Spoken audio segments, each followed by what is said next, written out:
За сайн байна уу өнөөдөр мэндийг хүргэе. За өнөөдөр манай байгууллага үргэлжлүүлсэн 26 настай байгууллагад ажилладаг за нийгмийн даатгал дундаж төлөлтөй үйлчлүүлэгч маань ингээм амжилттай визэнд гарсан байна. За энэхүү үйлчлүүлэгчийн хувьд бол өмнө нь 2 удаа хуваарай визэнд ороод одоо татгалц авч байсан. Зөвлөгөө мэдээлэл авалгүй одоо өөрийн хуваарай бол материалаа бүрдүүлээд татгалц 2 удаа авч исэн байна. За тэгээ энэ удаа 3 дахь удаа манай байгууллагад хандаад мэдээлэл зөвлөгөөгөө аваад анкета зөв бүглүүлээд бас баталгаад хаягаа аваад за анкетан дээр юуг анхаарах хэвээр мэдээлэл одоо элчингээс залгаж асуухад ямар мэдээлэл өгөх хэвээр гэх зэрэг мэдээллийг хангалттай өгөөд за үүний үндсээр бас амжилттай визэнд гарсан байна. За ерөнхийдөө бол нийгмийн даатгал төлөгч нарын хувьд бол бас нийгмийн даатгал төлөлтөөс нь хамаардаг.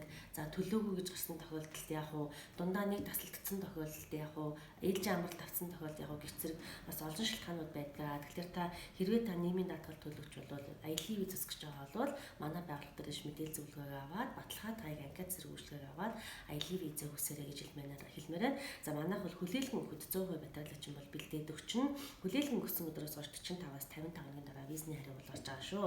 За одоо шинэ жилийн баяр гэдэг бол ерөнхийдөө өнөөдөр хамгийн сүүлчийн өдөр материалаа хүлээж авч байгаа хүлээн авах газрууд маань за хагас ажиллах газрууд бол ганцхан газар яг материал авна гэж байгаа. За бусад газрууд нь бол ерөнхийдөө гадаад паспортаа визтэй паспорт визэн гарсан хүмүүсийн паспортыг тараа үйлчлэгээгээд 38-наас эхлээд амарчж байгаа шүү.